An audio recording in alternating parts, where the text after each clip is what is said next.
This perfect English landscape is a lie. Beneath it, 200 years deep, lie buried three stories of greed. The first is about a financial scam built on Britain's greatest victory.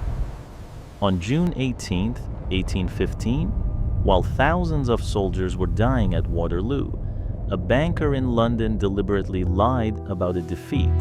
He crashed the stock market, bought up everything for a pittance, and with that blood money, he bought this house. But that's just the second layer of filth. The house's foundation is even more terrifying. It was built on child labor, on the tears of families ruined by machines. The third layer is royal. The queen bought the house for her daughter. The purchase was made at the height of the worst economic crisis, while the country was starving. We're not just telling a story of an estate. We'll show how these three layers of cursed gold, from the weaving looms, from the stock market panic, and from the crown, created the toughest and most private princess in modern history. But you know what's most striking? The current owner of the house, Princess Anne, paid a price for these walls that might be more terrible than all the previous owners combined, and this price has nothing to do with money. The green of the Gloucestershire hills seems eternal. The air shimmers with the buzz of voices, the clatter of hooves, and the clinking of glasses. This is the festival of British eventing at Gatcombe Park. A perfect English day frozen in time, snow-white tents, thoroughbred horses, immaculate lawns. At the center of this world is its mistress, Princess Anne. She's not in a tiara, but in a comfortable jacket and boots. She laughs while talking to the athletes. She isn't a guest here, she's the creator. This is her kingdom, built on a passion for horses and an iron will. 730 acres of absolute success, snatched from the jaws of fate and protocol. This picture is a facade, a perfect facade polished to a shine over decades. But behind every stone of this house, under every inch of this manicured land, another story is hidden. A story not told to the festival guests. There are those who remember. Local historians, archivists, keepers of old church records.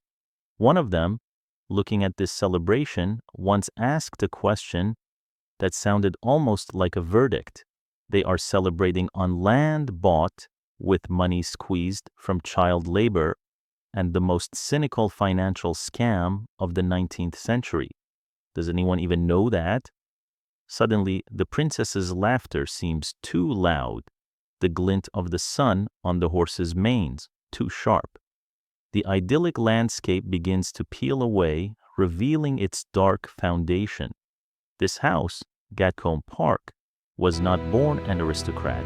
It was screamed in the face of old England by an industrialist whose fortune was woven from wool, sweat, and children's tears. Its walls remember not balls, but the cold calculation of a businessman who saw people only as tools for accumulating capital. Capital that would later be cast in this honey-colored stone, an eternal monument to his triumph. But a house is a living thing. It absorbs the ambitions of its owners.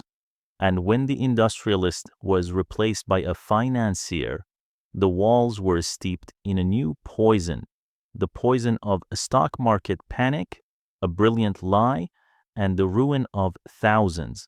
The victory at Waterloo, the nation's greatest triumph, became just a financial transaction for this house. The day its new owner, David Ricardo, traded honor for gold and bought himself immortality, paying with the despair of others. And then, a century and a half later, the house changes hands again. The queen buys it, a gift for her beloved daughter, an act of monarchical generosity made in the midst of an economic crisis when the country was tightening its belt, a purchase paid for from the privy purse, from the income of lands owned by the crown for centuries.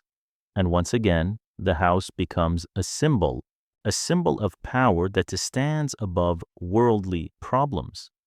The laughing princess doesn't see these ghosts, or maybe she has simply learned to live with them. But they are here, in the shadows of the old oaks, in the creak of the floorboards, in the cold gaze of the stone lions at the gate. And as the sun begins to set behind the hills, the estate changes. The golden stone darkens, the shadows lengthen, turning the lawns into black pits. The noisy celebration quiets down, and in the silence, you can hear the true voice of this place, the voice of ambition, cruelty, and fear, a kingdom born from filth that never quite managed to wash its facade clean. Before a house appeared on these hills, there was only mud, sheep, and a silence broken only by the clatter of weaving looms. The 18th century.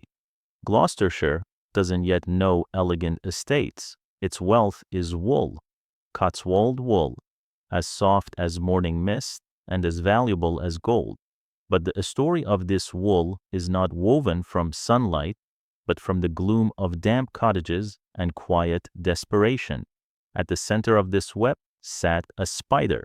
His name was Edward Shepherd. He was not an aristocrat, born to own land. He was not a lord. He was an industrialist of a new, ruthless kind, a man whose hands never touched a loom, but whose will controlled thousands of hands. He didn't own a factory in our sense of the word. He owned an entire system, a system that turned human lives into coins. It was called the domestic system. Shepherd bought raw wool from farmers. Then his agents distributed it to the villages, to the stone huts scattered in the lowlands. Inside, in the gloom of the single room where they ate, slept, and gave birth, stood the wooden tyrant, the loom. It took up all the space, its rhythmic clatter, the soundtrack of life and death. From dawn till dusk, the whole family worked. The man, hunched over, operated the shuttle until his back became one solid knot of pain. The woman carded and spun the wool, her fingers worn to the bone, but the most valuable tools were the children. Their small, nimble fingers were indispensable for tying broken threads. Their eyesight, not yet ruined by the gloom, allowed them to spot the slightest defect in the cloth. They worked until they dropped from exhaustion right at the loom. Shepherd didn't pay for hours. He paid for the result, for every yard of flawless cloth. A sick child, a broken part of the loom, a mistake from fatigue, all of it meant hunger. And then the machine came into this world, a wooden monster that changed everything, the spinning jenny. It could do the work of 8 and then 16 spinners at once. For the small artisans, for those who had passed down their craft from father to son for centuries, it was the end of the world. They couldn't afford it. They couldn't compete with it. Edward Shepherd didn't see a threat in the jenny. He saw a weapon. He ruthlessly bought up the new machines, installing them in his workshops, hiring the most desperate. He produced yarn faster, cheaper, and in such quantities that independent weavers could no longer find raw materials at an affordable price. He ruined them one by one.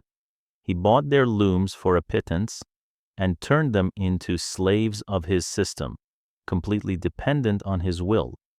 Every pound squeezed from this system, every penny saved on child labor, every ruined family, it all went into his coffers.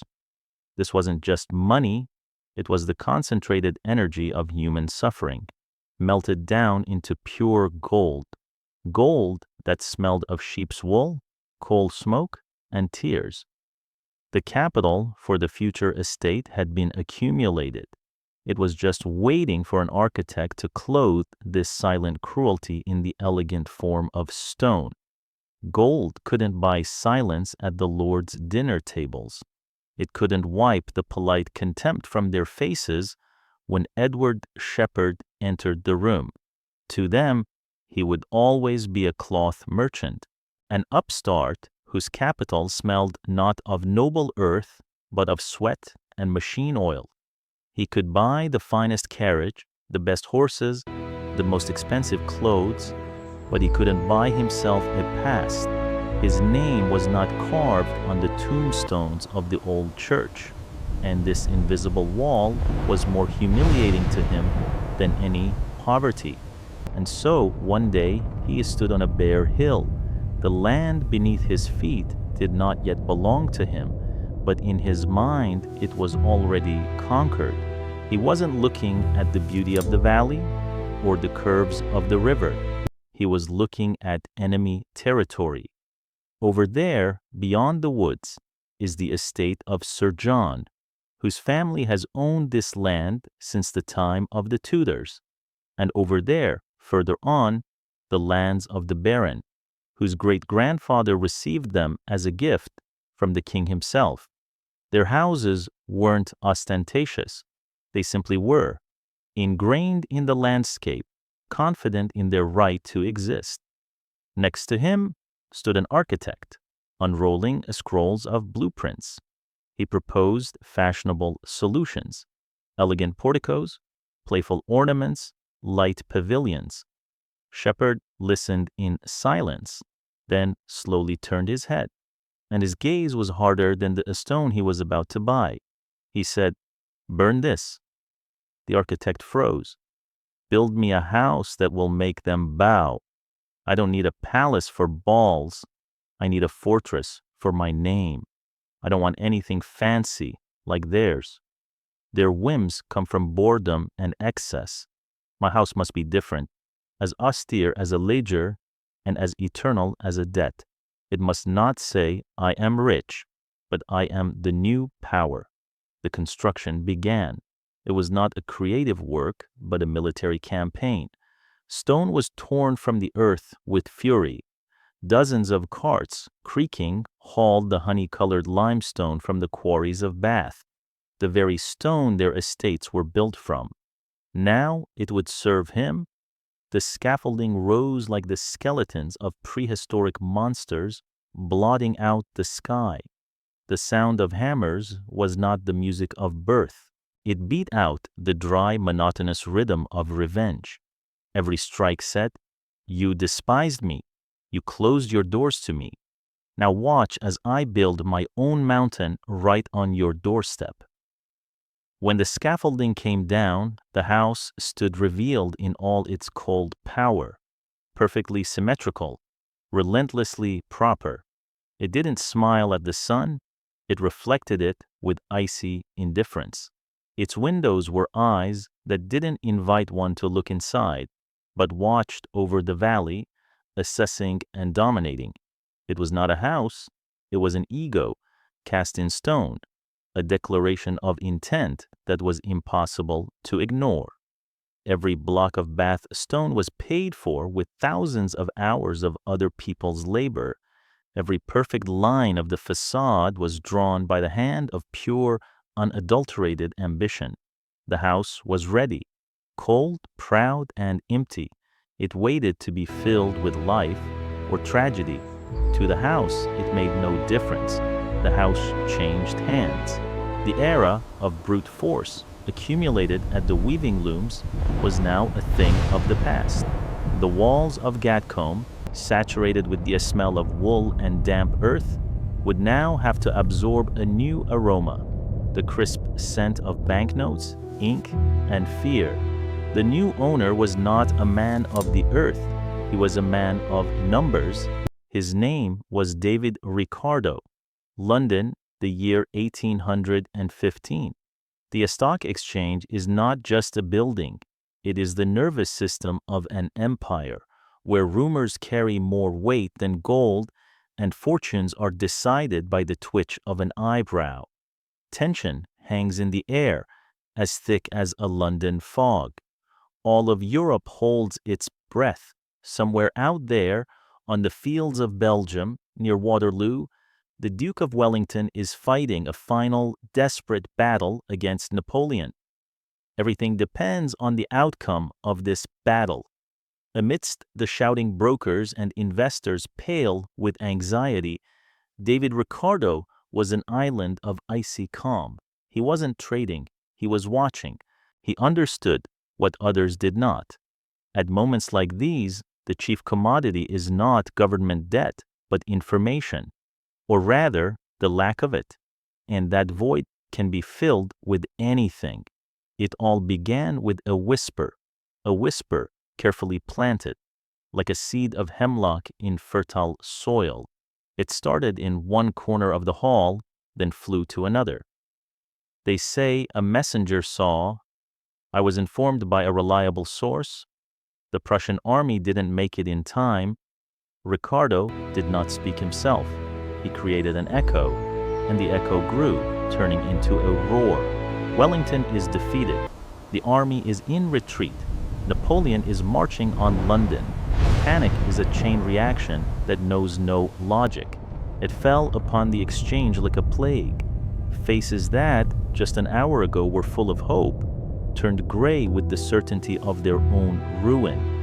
Men who had built empires on paper now watched as that paper turned to ash. The agony began. Sell everything. Get rid of British bonds before they're worth less than the mud on a French soldier's boots.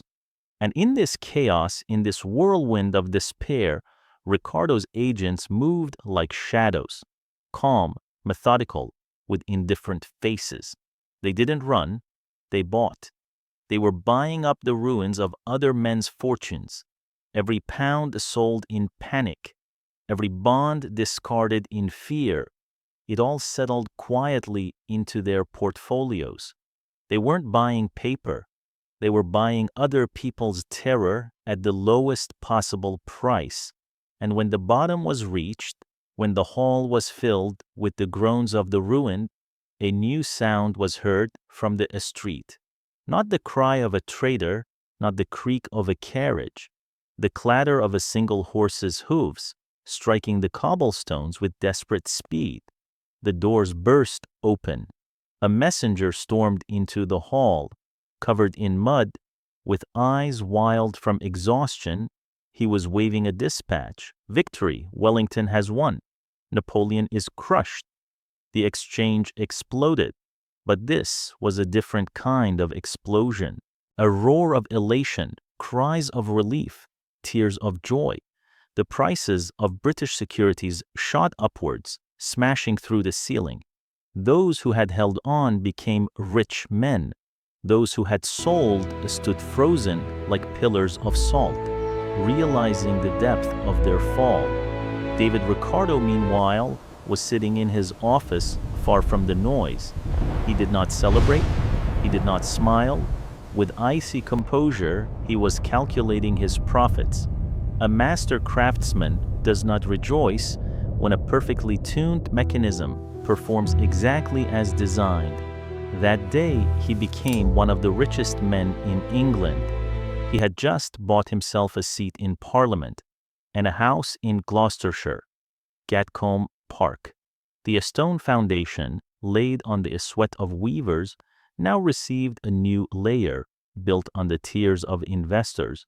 The house silently accepted its new devil. Time leaped forward again, turning over more than a century. The ghosts of Shepherd and Ricardo dissolved into the walls, their ambitions becoming mere lines in archival books. The house slumbered, having survived 2 world wars and the changing of eras. It waited, and its wait was over. England, the year 1976. The country was in a fever. The economy was cracking at the seams. Newspaper headlines screamed about strikes by miners, garbage collectors, bakers. Inflation was devouring savings. Gas lines stretched for miles. The air smelled of anxiety and hopelessness. The nation was tightening its belt, preparing for a long and cold winter of discontent. But behind the high walls of Buckingham Palace, time flowed differently. The shouts of picketers could not be heard here, only the rustle of ancient documents on a polished table. This was not a family purchase in the usual sense. This was an operation, quiet, flawless, conducted with the precision of royal protocol. Queen Elizabeth II was buying a country home for her only daughter, Princess Anne, Gatcombe Park. The most important detail of this transaction was hidden from the public eye: the money. It did not come from the treasury nor from a government grant. It was not the money of taxpayers standing in line for unemployment benefits. It flowed from a source as ancient as the monarchy itself, the Duchy of Lancaster. 18,433 hectares of land, castles, farms, and commercial property. A private empire belonging personally to the monarch, a river of gold that had nourished the crown for centuries, making it financially independent of the whims of Parliament and the people. The sum written on the check was about £750,000. For a person reading in the newspaper about another factory closing, this was a figure from another world. The act of purchase at such a moment was not just a gesture of motherly love, it was a silent but powerful political statement, a demonstration of a strength, a reminder that while worldly governments struggle with crises, the monarchy stands on a foundation impervious to time and economic cycles. Thus, Gatcombe Park acquired its third essence. It ceased to be a monument to an industrialist or a financier's trophy. It became a royal gift. But for Princess Anne, it wasn't just a key to a house, it was the key to a gilded cage, a gift that could not be refused, a burden to be carried for a lifetime. A house bought with the Queen's money in the midst of national decline instantly became a symbol of privilege that had to be justified, a symbol of seclusion that would have to be fought for. The walls built on ambition now had to protect against envy. This golden gift was both a blessing and a curse. To understand what Gatcombe Park became for Princess Anne, one must go back, not to the year of the purchase, but 2 years earlier, to a cold London evening on the 20th of March, 1974, the evening when reality was shattered by the sound of a gunshot. The Royal Rolls-Royce glided smoothly down the Mall, returning from a charity event, a normal routine. Inside, Princess Anne and her new husband, Captain Mark Phillips. But that evening, the routine ended. A white Ford Escort crudely cut off their limousine, forcing the driver to brake sharply. A man got out of the car, and he was holding a pistol. What happened next was not like a scene from a movie. It was raw, ugly reality. The first shot shattered the glass, showering the interior with fragments. The police inspector, the princess's personal bodyguard, got out of the car and was struck down by a bullet to the chest. The driver, trying to protect his passenger, was shot 3 times. A passing journalist, who had been following the motorcade, stopped to help. He was also shot dead. The attacker, Ian Ball, wrenched open the rear door of the Rolls-Royce. He wasn't a robber, he was a kidnapper. He demanded a ransom, £2 million. He grabbed the princess by the arm, trying to pull her out of the car. In that moment, amidst the screams, the tinkle of broken glass, and the smell of gunpowder, Anne's true nature was revealed. Not the princess, but the person. She didn't scream, she didn't cry, she did not comply. She clung to the door handle. A disgusting, humiliating struggle began. He pulled her out, her dress tearing, Mark Phillips, on the other side, desperately held on to her. And then, looking the man with the gun straight in the eye, the 23-year-old princess uttered a phrase that would become legendary. A phrase full not of aristocratic dignity, but of a stubborn, almost coarse defiance. When he ordered her to get out, she replied, "Not bloody likely." She fell backward, rolled to the other end of the seat, and climbed out through the opposite door. The fight was over. Help had arrived, but the trauma remained, an invisible wound that never heals. The world, which had seemed orderly and safe, had shown its true face. It was chaotic, violent, and could try to kill you at any moment 100 yards from Buckingham Palace. And now, 2 years later, she stood on the threshold of Gatcombe Park. This house wasn't about luxury, and it wasn't about status. It was a response to that evening, a response to the sound of a gunshot. An estate located far from main roads, surrounded by hundreds of acres of its own land, was not just a home. It was a moat, it was walls, it was a fortress, a place where she could control who came in and who went out, where her children could grow up without fearing a white Ford Escort around the corner.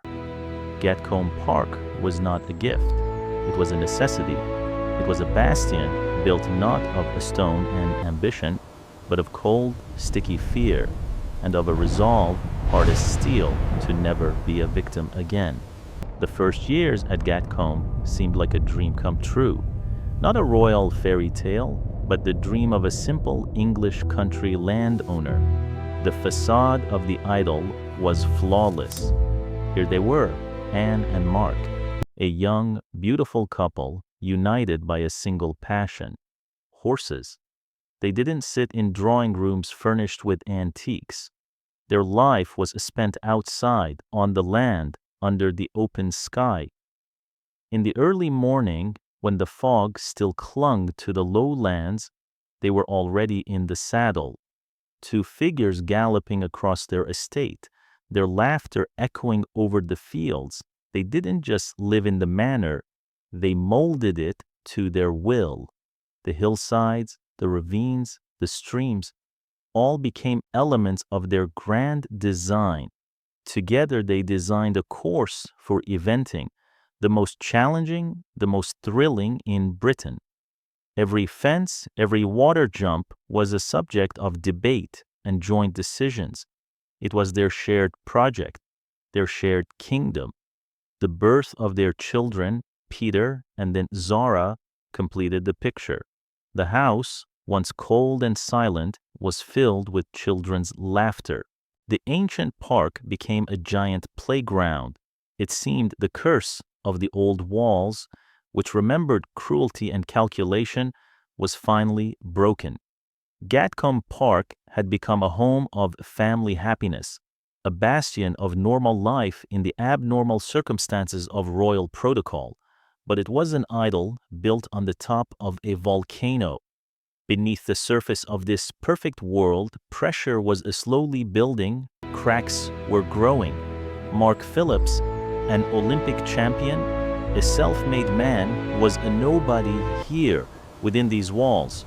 He was the owner's husband, a prince consort in his own home. The estate belonged to her. It was a gift from her mother. He was a guest, albeit the most honored one. Every financial decision, every major purchase, every hired worker, the final word was always hers. This humiliating position gnawed at him from the inside. Anne, in turn, immersed herself ever deeper in the role of the mistress of the estate.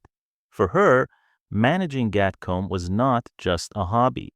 It was her job, her battle for independence. She studied the manager's reports, delved into the intricacies of crop rotation, argued with foresters about timber prices. This land was her responsibility, her fortress, which she had to make impregnable, and financially so. And the more she became a manager, the less she remained a wife. They still rode together in the mornings, but now an invisible distance lay between their horses. Conversations increasingly turned to estate business. The silences at dinner grew longer, the idle held on by habit, by the children, by a shared love of a sport. But the volcano beneath it was already waking. It hummed quietly, and no one knew when the thin crust of the perfect marriage would crack, releasing the destructive lava of resentment and disappointment. The house watched. It had seen this before.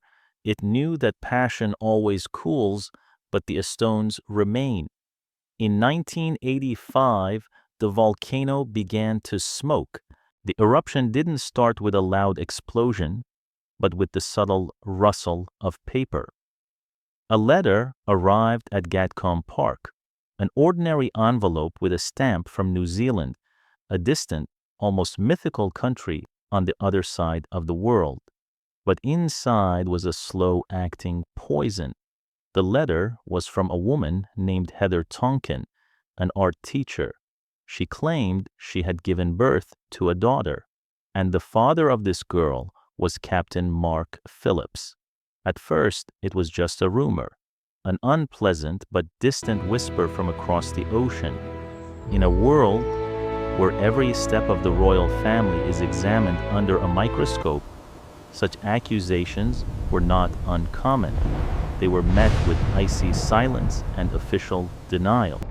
The fortress of Gatcombe Park raised its drawbridge. The walls, built to protect against bullets, now had to protect against the truth. But this uninvited guest from New Zealand, had no intention of leaving. She didn't scream from the front pages of the tabloids. She acted methodically and relentlessly like the tide. First, there were requests, then demands, and finally a court summons. A demand for a paternity test, irrefutable scientific proof that could not be ignored or denied. The poison began to take effect. It seeped through the stone walls, poisoning the air in the rooms. Every glance from Anne to her husband was now a question. Every silence from him, an answer. The home that was meant to be a sanctuary turned into a place of interrogation. The idol, already fragile, crumbled to dust. The horses, the children, the shared projects, all became scenery for a quiet, agonizing drama. For Anne, it was not just a husband's betrayal, it was an invasion of her fortress, of her perfectly constructed world. The chaos of the outside world, which she had tried so hard to keep beyond the gates, had seeped in through the most vulnerable point, her marriage. The walls that were meant to offer peace began to close in. Every hallway seemed too long, every room too empty. The silence in the house was no longer peaceful. It rang with unspoken accusations and humiliating truth. In 1991, the test results came back. They confirmed his paternity. The rumor became fact. The whisper became a verdict. The house, built on fear of the outside world, was now riddled with lies from within. Its foundation was undermined, and its collapse was only a matter of time. 1992, the year the Queen herself would call her a terrible year. For Gatcombe Park, it became the year of the Great Divide. The divorce was finalized. Now, the lawyers had to divide not just property, but nearly 2 decades of a shared life that had grown into this land. This was no ordinary divorce. There was nothing to divide. The house belonged to her. The farm belonged to her. The woods belonged to her. Everything was hers. And in this absolute ownership lay the ultimate form of cruelty. He had to leave, leaving everything behind. The house he helped set up, the course he designed, the stables where his champions were born. He was to become an exile from his own past. The most dramatic scene of this separation took place not in a courtroom, but on the gravel driveway in front of the main entrance. The day Mark Phillips moved out, there were no shouts, no scandals, only a heavy, oppressive silence broken by the crunch of tires on the van carrying away his personal belongings. He was leaving, but he didn't leave the estate. Herein lay the whole absurdity and tragedy of their separation. He didn't move to another city or another country. He moved into the house next door, Aston Farmhouse, located on the edge of the Gatcombe Park estate. He stayed, remained the eternal neighbor, a ghost of the past, visible every day from the window. His horses still grazed in her meadows. He still trained on her course. He just no longer slept in her house. Gatcombe Park, once a single kingdom, was divided by an invisible but unbreakable border. It was now a battlefield where the fighting had stopped, but the army had not been disbanded. The main house became her territory, the farm his. Between them lay a no-man's land filled with memories and unspoken reproaches. For the children, Peter and Zara, it was the schizophrenic.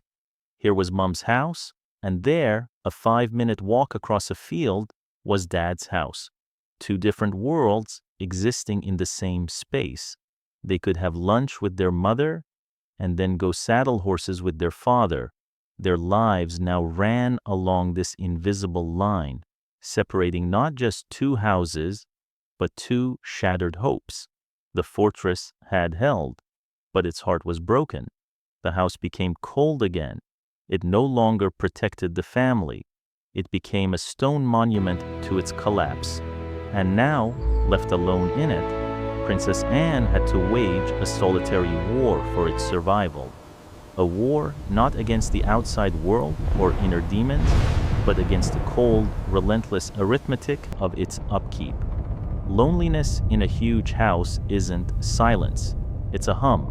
The hum of unpaid bills, the creak of rafters under the weight of property taxes, the whisper of gardeners discussing the budget for the next quarter. After the divorce, Princess Anne was left face to face with the monster she herself had created. 730 acres of land, a historic mansion, a farm, stables, all of it demanded money, hundreds of thousands of pounds a year. And now she had to find that money herself. The royal life was over, business had begun, and the princess disappeared. In her place appeared a CEO, tough, pragmatic, with no time for sentiment. She was no longer seen at balls in tiaras. She was seen in morning meetings with the estate manager discussing not a high society gossip, but the price of barley and the profitability of the dairy herd. Her wardrobe changed. Silk dresses gave way to rubber boots and a waterproof jacket. In these boots, she walked across rain-soaked earth to the distant sawmill, personally inspecting the quality of timber destined for sale. She stood beside the forester, pointing to old oaks, and her verdict, to fell or to leave, was final. She wasn't afraid to get her hands dirty. She personally drove a tractor. She could mend a fence in the paddock. The local farmers who leased land from her quickly learned, you don't mess with Her Royal Highness. She knew the market price for every acre of rent and bargained with a tenacity that Edward Shepherd himself would have envied. Every line item of expense passed through her hands. Every contract for hay delivery, every purchase of farm machinery, every vet's bill, all required her signature. She turned Gatcombe Park into a diversified enterprise: forestry, crop farming, livestock, and of course, the main hope, equestrian sports. But even here, romance gave way to cold calculation. Organizing the eventing festival was a huge financial risk. One rainy weekend, one outbreak of foot-and-mouth disease in the county, and instead of a profit, she could face colossal losses. Anne personally delved into everything, from ticket sales and press accreditation to sponsor contracts and the placement of vendor stalls. She became a businesswoman, a warrior. This daily exhausting struggle for the financial survival of her home changed her. It made her tougher, more guarded. Softness and vulnerability became an unaffordable luxury. A smile appeared less and less on her face, and her eyes held a look of constant focus. She was saving her fortress, but in the process, she herself was turning to steel. She was becoming the Iron Princess of Gatcombe, and she won. The battle, which had lasted for years, ended in an unconditional surrender.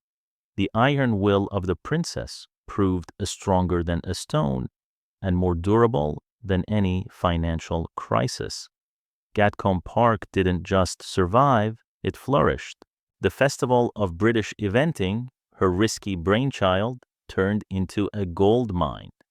Tens of thousands of spectators flocked to her estate each year, leaving hundreds of thousands of pounds behind. Bustling fairs, sponsorship deals, television broadcasts, the machine she had fine-tuned by hand now ran like clockwork, generating a stable and impressive income. The estate became self-sufficient. It wasn't just a financial victory, it was an act of ultimate self-affirmation. She had proven to everyone, her father, the Queen, her ex-husband, the entire country, that she could manage on her own. The triumph was not just financial, it was familial. The fortress, having survived the siege of divorce, was once again filled with life. The children grew up, and they didn't leave. Zara, her mirror image in stubbornness and love for horses, an Olympic medalist, married a rugby star. They didn't look for a home in London. They built one here on Gatcombe land, a few hundred yards from her mother. Peter, her son, also stayed. Even after his own divorce, he did not leave the family nest, continuing to live in one of the cottages on the grounds. Soon, the park once again echoed with children's laughter, the laughter of her grandchildren. Gatcombe Park had become something unique for the modern British monarchy, not a cold palace museum, nor an official residence. It had become a family clan, bustling, alive, and far from palace etiquette.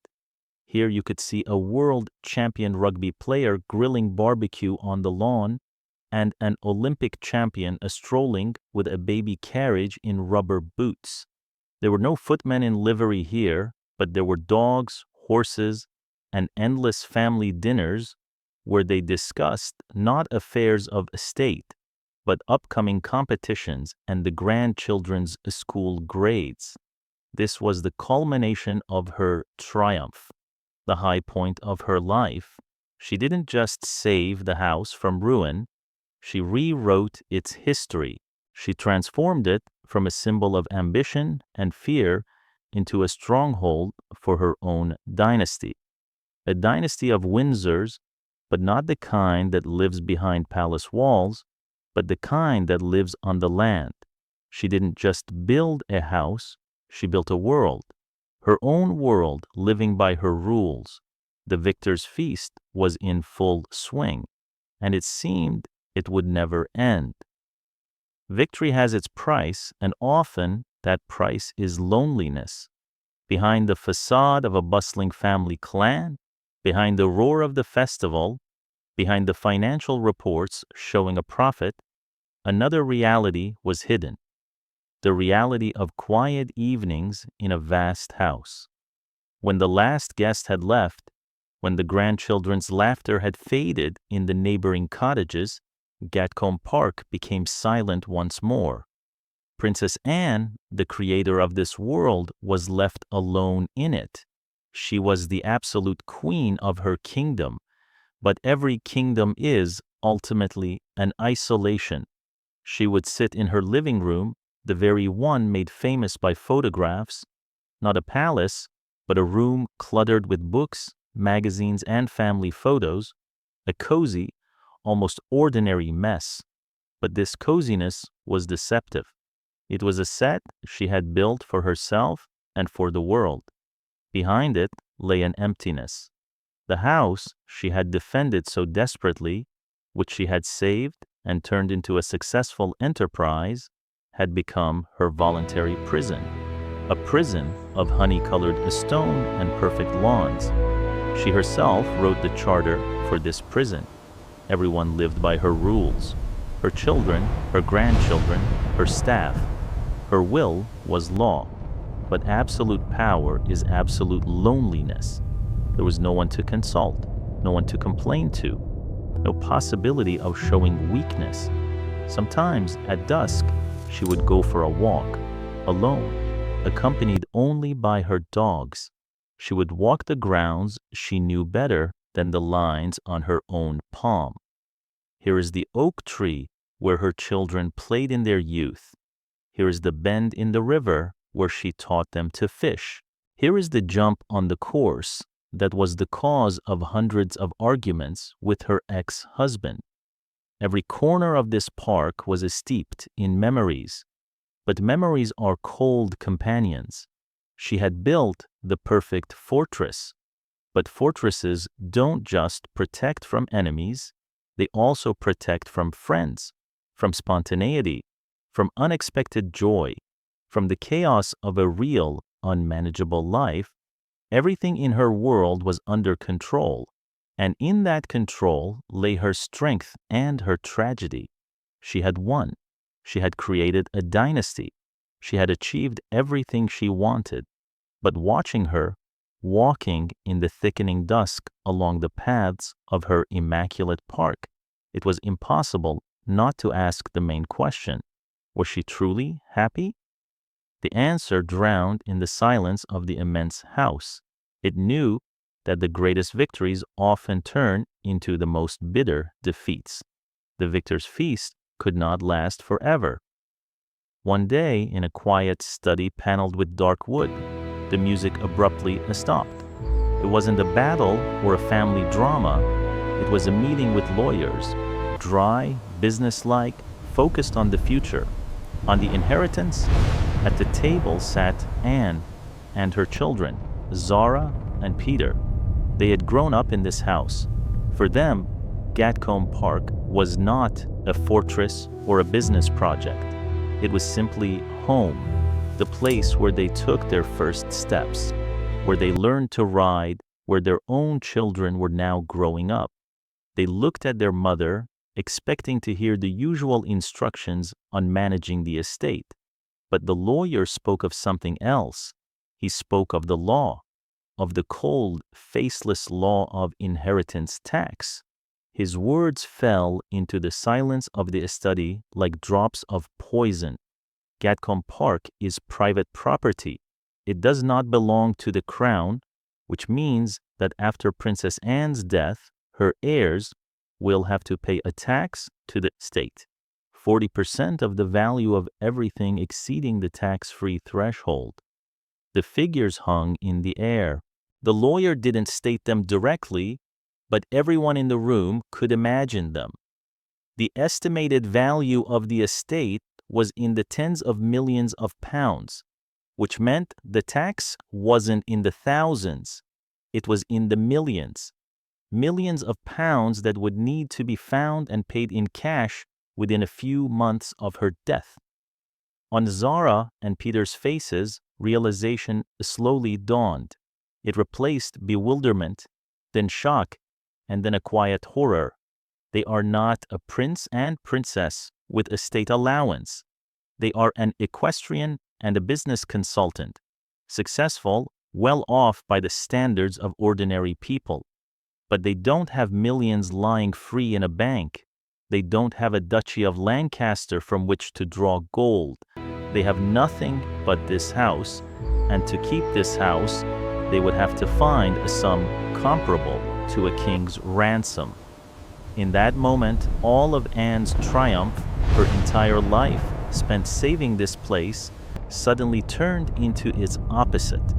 Her greatest achievement had become a curse for her children.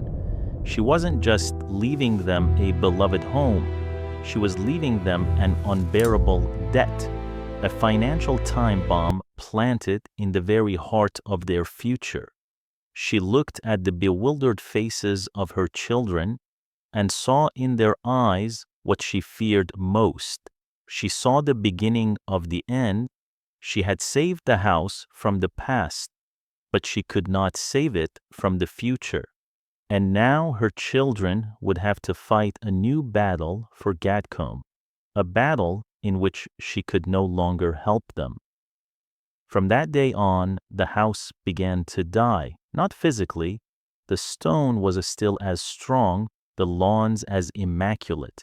It began to die in their minds, in conversations held in whispers after their mother had gone to bed. The meeting with the lawyers had poisoned the future. The inheritance had become a problem. And now Anne's children, Zara and Peter, faced an impossible choice. The agony began. The mental partitioning of what was not yet theirs. How to find the money? Where would the millions come from? The options they discussed were each more torturous than the last. First option, sell off part of the land, the most obvious, the quickest, but also the ugliest, to sell the very fields they had galloped across as children, to sell them to developers who would fence them off and erect rows of soulless cottages. It would mean letting the enemy right over the moat, destroying the very essence of Gatcombe, its seclusion, its untouched nature. It would be a betrayal. Second option, turn the house into a business. Not a living farm, as their mother wanted, but a money-making machine. Open it to tourists. Let crowds of strangers into the living room where they grew up. Put up velvet ropes in the bedrooms. Turn the stables into a gift shop and the park into a parking lot for tour buses. Or worse, turn the house into a luxury hotel. Rent out the rooms where their mother slept to wealthy guests. Lease out her kingdom. This, too, was a betrayal. Third option, the most terrifying, the one they were afraid to say out loud, but which hung in the air. Sell everything. Find some foreign billionaire or an investment fund. Hand over the keys to the gates, to the house, to their mother's entire life. Allow them to rewrite the history of this place, to erase the names of Shepherd, Ricardo, and finally her own. Take the money, pay the taxes, and walk away, leaving only ghosts behind. This would be the ultimate betrayal.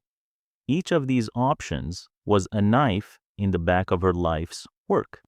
She had fought to keep this house whole, independent, alive, and they, her own children, would have to dismember it, put it up for sale, or abandon it. The house felt it. It absorbed the fear and uncertainty of the new generation. The stone, which had seen the birth and collapse of fortunes, was now preparing to witness the agony of a legacy. It could already hear the arguments of the future heirs, see their despair. The house she had so desperately saved began to die while she was still alive, and there was nothing she could do about it. And so she walks through her domain, an elderly princess, mistress of a kingdom she created for herself.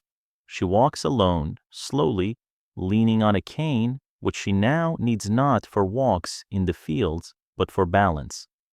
The evening sun bathes the valley in gold, that same honeyed light that so suits this stone. She stops on the hill from which, 2.5 centuries ago, the industrialist Edward Shepherd looked out over the aristocrats' lands, dreaming of humiliating them. Now this land is hers, but victory, as always, proves to be an illusion. Her gaze sweeps across the landscape, and she sees not just a house and a park. She sees layers of time superimposed on one another like geological strata. There it is, the main house. Its stern, symmetrical walls are the frozen-in-stone ego of a cloth merchant built on money squeezed from the hands of children. And over there, by the lake, the elegant orangery. It is the mark of another genius, cold and calculating. David Ricardo built it to prove that financial intelligence could buy itself aristocratic leisure. And further on, across the fields, wins the ribbon of the cross-country course. The obstacles they designed together with her husband in the days when love seemed eternal. That is her mark. Her ambition, her passion, her rebellion, carved directly into the body of this land. 3 eras, 3 wills, 3 forms of power that succeeded one another within these walls. She saved this house. She snatched it from the clutches of oblivion and ruin. She filled it with life, laughter, meaning. She won. But time delivers its own verdict, and it is always final. She saved the house, but only to pass it on to a new battle. A battle her children will most likely lose. The echo of the first owner's ambitions, their thirst for power and self-affirmation, still resounds within these walls, and that echo proved stronger than her love. It demands new sacrifices. The stone remains. The people leave. This great, cold house already senses the approach of change. It has outlived industrialists, financiers, and princesses. It will outlive her children too. It is simply waiting for its next owner, its next drama, its next tragedy. The cycle of triumph and impending ruin is ready to begin again, and again, and again. This house is not just stone and wood. It is a mirror reflecting the thirst for power of 3 different eras: the ruthless ambition of an industrialist, the cold calculation of a financier, and the desperate will of a princess fighting for the right to her own world. In the end, each of them built within these walls not so much a house as a fortress, for their ego, their capital, or their fear. But any fortress in the end becomes a prison. Perhaps the true tragedy of Gatcombe lies not in the fate of its owners, but in the very stone that has absorbed so much ambition, yet never learned how to hold on to happiness. And is any victory worth the price the next generation will have to pay for it? This story isn't over. It continues in each of us, in our own battles for what we believe is ours. We'd love to continue this dialogue in the comments. If these reflections resonate with you, support our channel. Subscribe so you don't miss the new chapters in the story of human passions.